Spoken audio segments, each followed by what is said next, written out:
നമസ്കാരം. കഴിഞ്ഞ ദിവസമാണ് പുന്നമട കായലിൽ സ്പാ ജീവനക്കാരി ഹൗസ് ബോട്ടിൽ നിന്ന് വീണ് മരിച്ചത്. ഇതിന്റെ കൂടുതൽ വിവരങ്ങളാണിപ്പോൾ പുറത്തു വന്നത്. കഴിഞ്ഞ ദിവസം അർദ്ധരാത്രിയോടെ കായലിൽ വീണ യുവതിയുടെ മൃതദേഹം ഇന്നലെ രാവിലെയാണ് കണ്ടെടുത്തത്.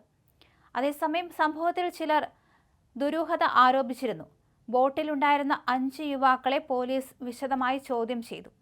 എന്തായാലും യുവതി താഴേക്ക് വീണത് എങ്ങനെയെന്ന കാര്യത്തിൽ വ്യക്തത വന്നിട്ടില്ല. തമിഴ്നാട് രാജപാളയം സ്വദേശിയാണ് 34-കാരിയായ ശരണ്യ രാധാകൃഷ്ണൻ.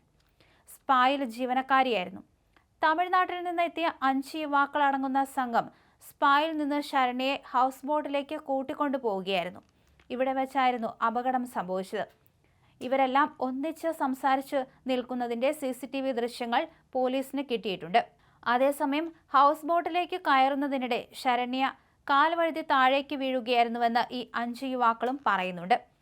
ഫയർഫോഴ്സ് നടത്തിയ തിരച്ചിലിലാണ് ഇന്നലെ രാവിലെയോടെ മൃതദേഹം കണ്ടെത്തിയത്.